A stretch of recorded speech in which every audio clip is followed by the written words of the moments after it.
Servus hier, BB2K Airsoft auf der EWA 2025 sind wir jetzt hier mal im Scharfwaffenbereich bei der Firma Y-Max.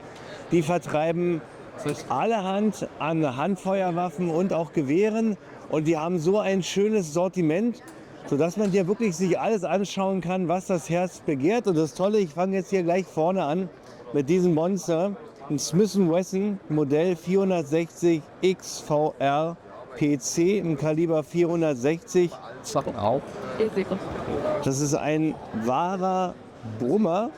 In Amerika wird der sogar für die Jagd verwendet. Unglaublich, aber wenn man denkt, was das hier für ein langer Lauf ist, man kann hier auch richtig große Optiken anbringen. Die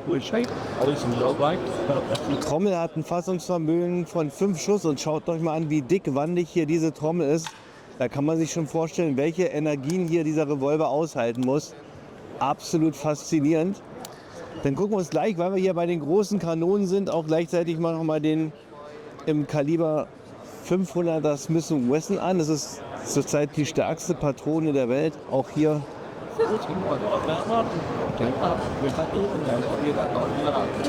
Allein die Preise, das sind jetzt hier zusammen 6.500 €. Und da habt ihr nur die Revolver. Jetzt müsst ihr erstmal bedenken, wenn ihr euch noch die passende Munition dazu holt.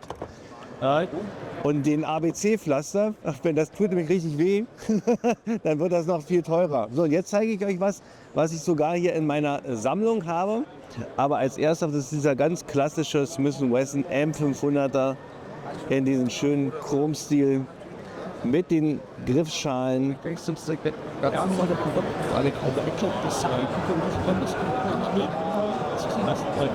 Schaut euch diese Löcher an, ja. Auch mit den integrierten Kompensatoren. Das ist ein richtiges Monster. Ja. Das waren jetzt die ganz großen, jetzt wird es ein bisschen kleiner. Ich gucke mal, dass ich euch so ein paar Sachen zeige. Hier einmal den Smith & Wesson 617 im Kaliber 22. Der sieht ziemlich groß aus, aber wenn man mal guckt, das ist jetzt sozusagen das Pendant zu dem 500er, das kleinere Kaliber. Dann hier den müsst ihr auf jeden Fall kennen, den M&P R8 Revolver. Kaliber 357, 8-schüssig. Ein richtig moderner Revolver. So, jetzt gucke ich noch ein paar Sachen raus. Und zwar haben wir hier noch den 686 International, Kaliber 357. Da mag ich hier, dass hier die Trommel und alles richtig schön glatt ist. Ist auch wieder mehr so moderner Revolver.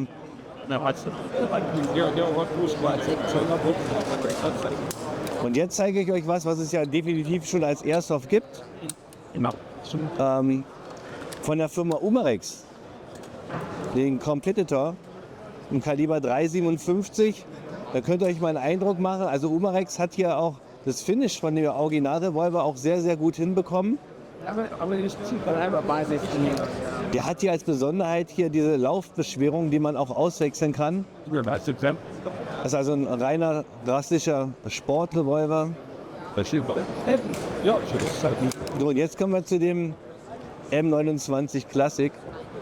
Das ist der hier. Kaliber 44. Und was ich faszinierend finde, schaut euch mal das an. Das ist hier das richtige Holz von diesem Revolver. Der von Umarex hat leider nur Kunststoff. Aber wenn man sich das mal anschaut, denkt man hier wirklich, man hat hier auch Kunststoff in der Hand. Also sieht auch im Original nicht so schön aus.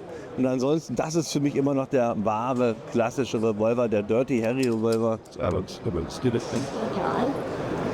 Und guckt euch mal hier die Brunierung an. Auch hier dieses Öl angelaufene hier am Abzug. Richtig schöner Revolver. So, und jetzt zeige ich euch mal was. Ich hatte ja schon mal gesagt, in den 90ern habe ich ja mal EPSC gemacht für kurze Zeit und da hatte ich was ich bereut habe, dass ich es verkauft habe. Und zwar, ich hoffe, die Strippe reicht. Ja, einen Tankfolio Gold Match. Den hatte ich auch gehabt, bloß jetzt hier nicht mit den Öffnungen am Schlitten, Eine absolut genial gefertigte Pistole im Kaliber 9 mm. Ja, da werden echt Erinnerungen wach. Allein der Schlitten läuft absolut smooth. Ja, da bereue ich echt, dass ich den damals verkauft habe. Richtig schönes Teil. Ja, und dann gucken wir uns jetzt noch als zum Schluss gucken wir uns noch ein paar Flinten an. Da gibt es einen richtig, richtig schönen Drilling.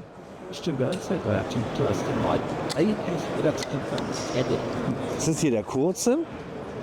Ja, der hier. Hier, der ist er. Genau. Der Acker SDR Mammut 312. Richtig schöner, kurzer Lauf.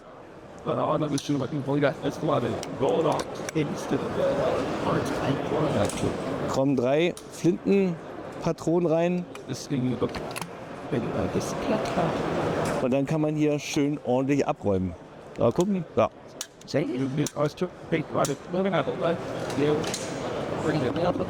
Was ich auch noch richtig gut und möchte ich euch auch zeigen, dann haben wir hier, die gibt es ja auch als Airsoft Pendant, die Fab Abis STF 12. Das ist hier die lange Variante, sozusagen die Zivilvariante. Die Airsoft-Variante hatte hier bei uns ein bisschen einen kürzeren Lauf. Aber hier könnt ihr euch auch noch mal einen Eindruck machen, wie nah die Airsoft hier am Original ist. Auch was die Markings angeht, was die Beschichtung angeht. Es gibt, wenn man die jetzt in die Hand nimmt, natürlich Unterschied. Das Ding ist wesentlich schwerer.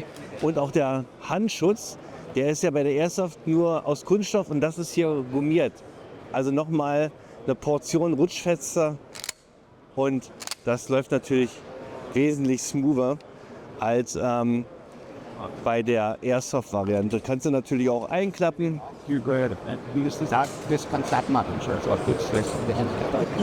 So, ich denke mal, dann haben wir alles hier aus dem Bereich, was ich euch zeigen wollte. War doch auch mal interessant, oder? Schreibt mal unten eure Kommentare.